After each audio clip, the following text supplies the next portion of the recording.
Hello and welcome to another episode of Alan Revises. Here we are going to be taking another crack at the second apple, in which, written via Celtx, we will be trying to get a handle on what may be the last section of things.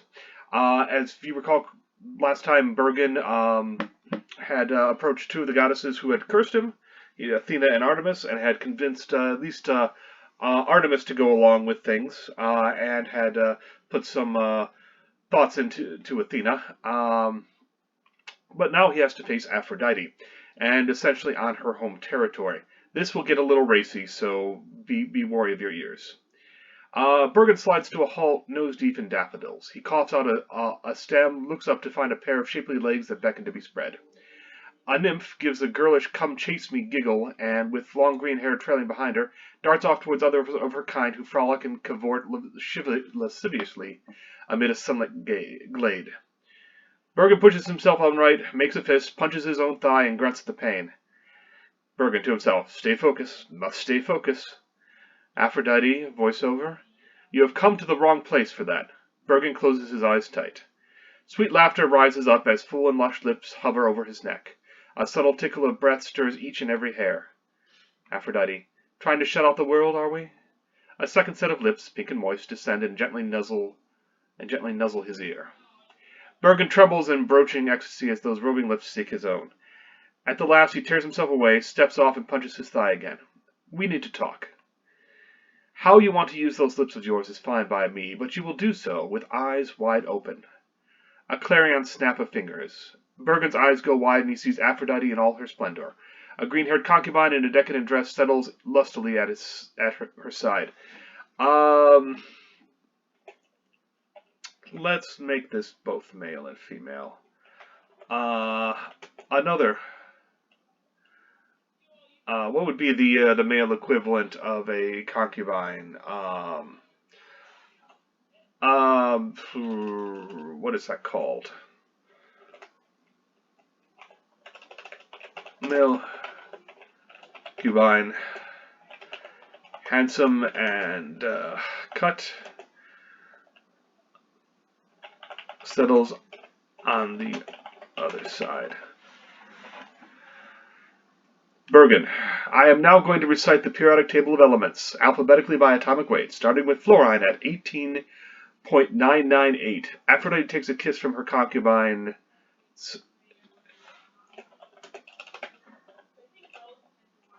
In turn, that could raise the dead. Yttrium at 8.890, rubidium at 85.468. I think I probably researched this correctly. Aphrodite completes the kisses and lets out a little sigh that could conquer kingdoms. Obviously, I'm asking a lot from the actress at this point, but so what? Strontium at 87.62, my personal favorite of Krypton at 83.8, then to helium at Aphrodite rolls her eyes, eases to Bergen, and takes his hand in her own. The concubines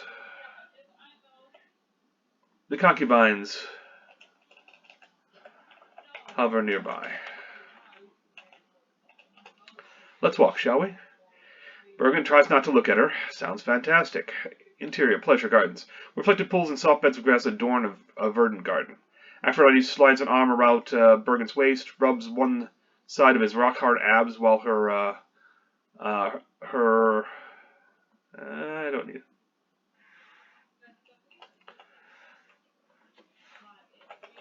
Idly rub. I think we can skip the cunning nips. You know you will choose me. Bergen replies, without a doubt. Then don't be coy about it, but I can't give away Anne. Aphrodite blinks. Who? Oh, your recent minx? Bergen frowns. Wait, it was more than that. 11 hours more. An impressive roll by most measures. Bergen tries to shake her off, but she merely rubs her way around behind him, spoons in, and shivers his spine. You want her back, you want her front, you want it all. Bergen raises his fist to strike his thigh again, but Aphrodite does so first. Sends over a spasm of raw joy instead. Puts him on his knees. I will not be denied. Bergen, I want more. More than nights of passion. I need kisses that linger even while I sleep. I want to snuggle in the mornings, dance at noon, rub her feet at sunset, and talk through the night. I want what I felt when I first saw her, and I want it every day. I need everything. Aphrodite down to face him, pours her beauty into him until it shines back out at her. All this from a single glance. Am I good or what? Not being with her is killing me. Of course. Don't you care? Love is the crucible in which humanity burns. All else is mere dross. Bergen realizes something. You are a craftsman, craftswoman. Like your husband Hephaestus, only you make intangible things. Masterpieces of emotion. But when the work is done, what do you have left? Holds up a hand. Sorry, rhetorical. I want Anne. Want her so badly that I even love wanting her. But so long as I am wanting, I am not having, and it is like owning a block of marble when what you desire is the statue that it could be. Aphrodite is moved. Oh? Don't you want to feel that, too? Aphrodite tenders over a smile that could light 1,000 candles. And so I have made my decision.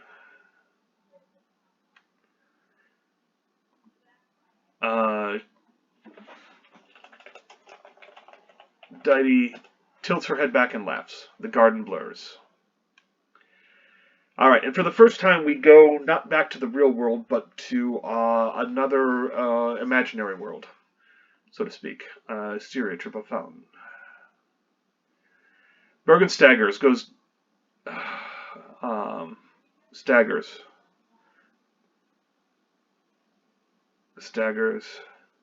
goes down. I need him to rise at some point then.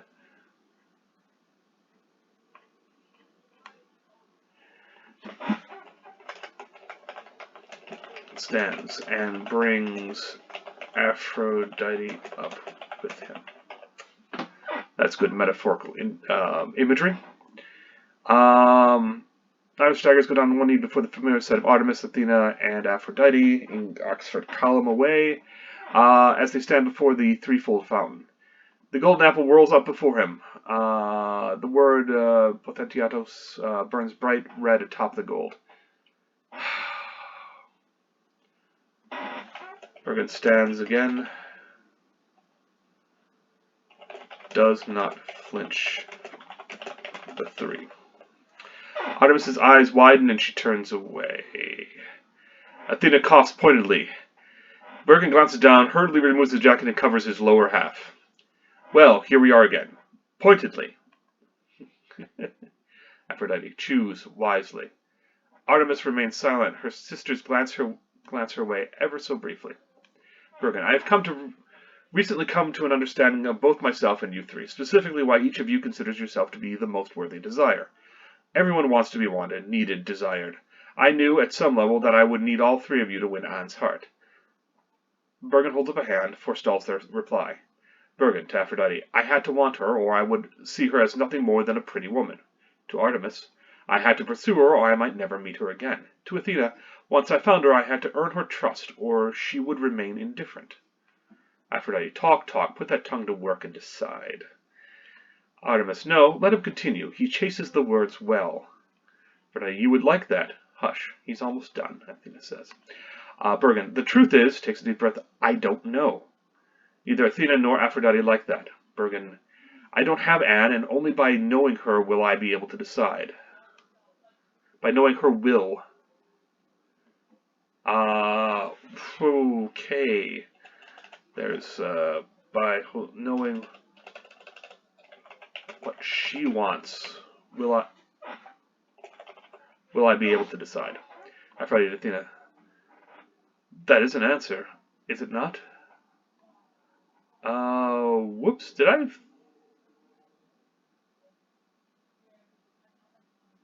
That is an answer, is it not?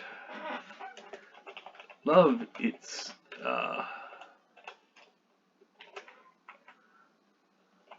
Love still triumphs. That is his answer. His answer, is it not? Not the one I hope for. Athena pulls free a lightning bolt. Aphrodite raises an eyebrow at the motion. Bergen, you misunderstand me. I can't rut with her and be content. Tried that. Didn't work. I can't pursue her if she doesn't want to be caught. Which is where things are now. Devouring a library full of books will not convince her I'm not crazy because, well, I think I am. You see, it is her choice. I don't get to decide what part of me she finds the most worthy of desire. Then it waggles the lightning bolt at Bergen. Perhaps we should ask her. Him, her, I'm happy either way. Artemis and Athena roll their eyes. There's not a lot of eye rolling. Are not amused. Bergen, but she'll just tell you the same. No one can judge what is most important to someone else, not objectively, not while realization strikes Bergen head on.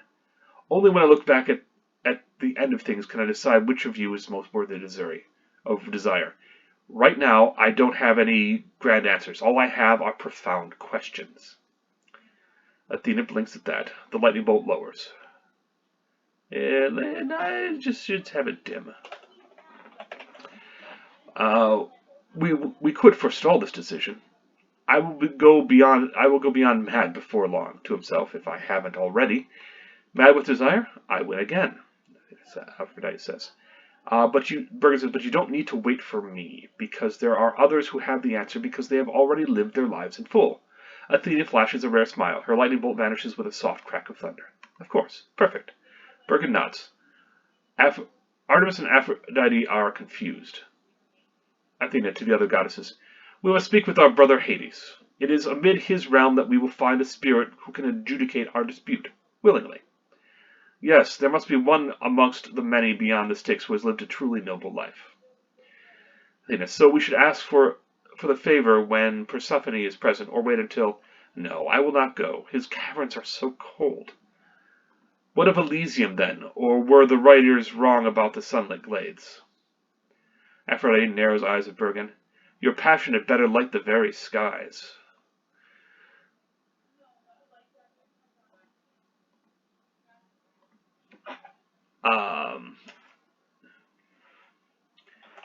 You cross me. You cross me now. Shall remember. You cross me with this.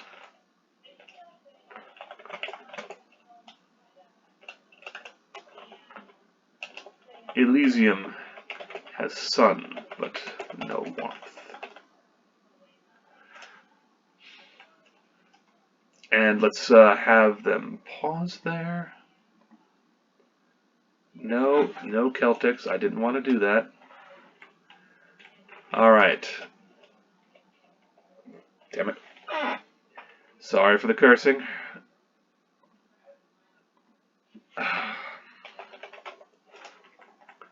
Because this is a turning point, I need to get it correct in terms of timing. Because Aphrodite has essentially flipped the script here. Not flipped the script, but she's acquiesced. Elysium has sun, but no warmth.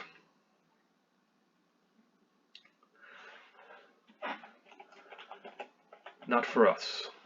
Pauses. Your passion had better light up the very skies. Bergen, we shall try to set the sky afire so that you may warm yourself amid the heavens. Aphrodite, very well, I am satisfied. Athena, sotto voce. For once. Aphrodite to the other two, shall we? The three begin to fade away. Wait, your curses? A halo of white divinity surrounds Artemis, flashes round Bergen, strips a lion-like curse from his shoulders. This hunt has ended.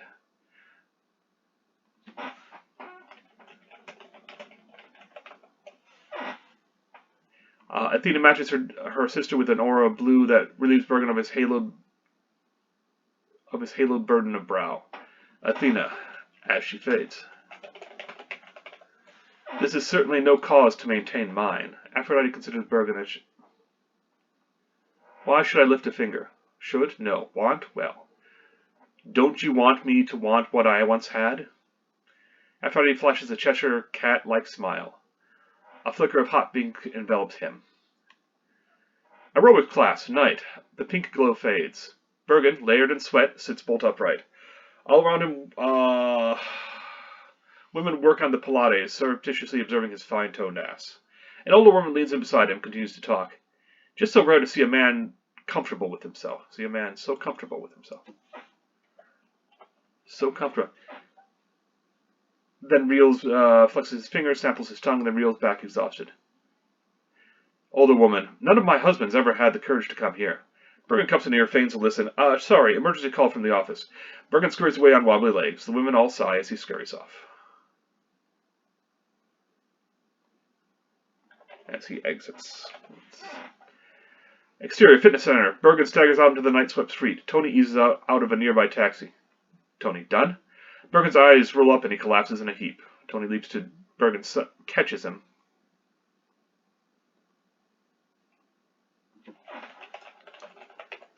Rolls him over, checks his pulse, and frantically begins chest compressions.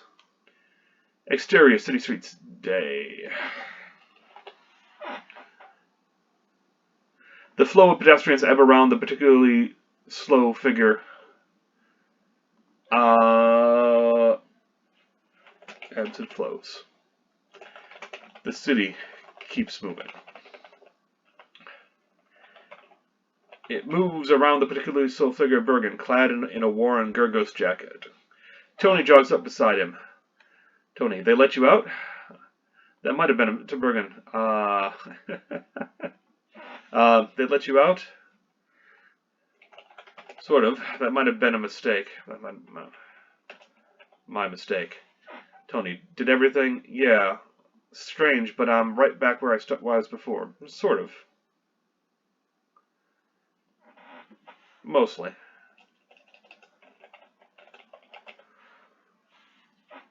Tony, you can thank me for that later. I will. No more memorizing dozens of books or wrestling lions or bears. Tony, no more supermodel stairs, which is a rhyme. Okay, good.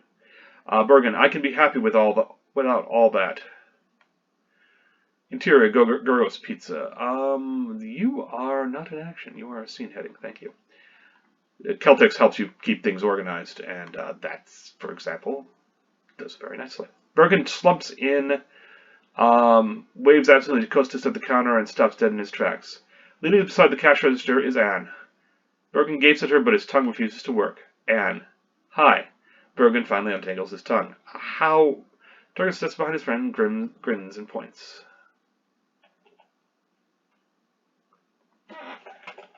At his jacket. The day you came to the hospital, you were wearing that jacket. Gurgos Pizza, hard to miss. Tony here filled me in on the rest. Not everything, mind you, just the juicy parts. I will do that conspiratorially. Because we know we can trust Tony to have said the right things, Bergen to Anne. I thought you were gone. And I was. I needed to clear my head. You understand? Bergen, definitely. And would you like to get some coffee and talk? Bergen, now? She tilts her head in question. Now is good. Hey, ask if she's got a sister. And to Tony, no, but I have lots of cousins. Anne and Tony exchange an amiable grin. They do like each other, and kind of trust Tony, so worse things have happened. Bergen, happy again, glances at Costas. His boss warmly shoos them off towards the door. Go, the work, it will wait. I not sweat enough. Thanks. This one, Costas says, I think she is worth it. Me too. Anne and Bergen head out together, not quite arm in arm, yet. As he opens the door for her, she glances back at him. I didn't know you spoke Greek. Bergen's eyes widen in surprise as he follows her out into the welcoming sun. And fade out. And that's the second apple. Okay, so I still like the flow of it. I still like the premise. I still like my writing in places. I think I'm overly dependent upon too many montages in the middle, but I don't quite know how to get around that. I need them to show the passage of time and what have you. Maybe I don't need to make them a montage. Maybe they're merely a series of shots. Well, not that that really differs all that much clinically. Uh, it seems to fit. It all seems to hang together. My revisions aren't great and powerful as I might like. I have not really added any scenes per se to the whole of it. I've not really added any characters to the whole of it. Sometimes they will ask you to do that when if they get a director who has a particular vision in mind, he says, "Well, I need them to see this or that or what have you." Um, well, let's see. Disguised as Zeus. Yeah, I changed that somewhat. I really don't explain that at all. I really don't explain the backroom politics of the gods in this case, wherein um, the three were coming to a loggerheads about who's the most worthy desire in this modern of age. Zeus sees this happening, and so he calls upon his brother Hades to do him a solid. And by having Hades offer an impartial arbitrator, so to speak, of those. But the three goddesses are very much in going by the prior form. They want to do a second apple. They just want to do it the same way and have a different outcome for a variety of reasons. Pride being most one of their causes.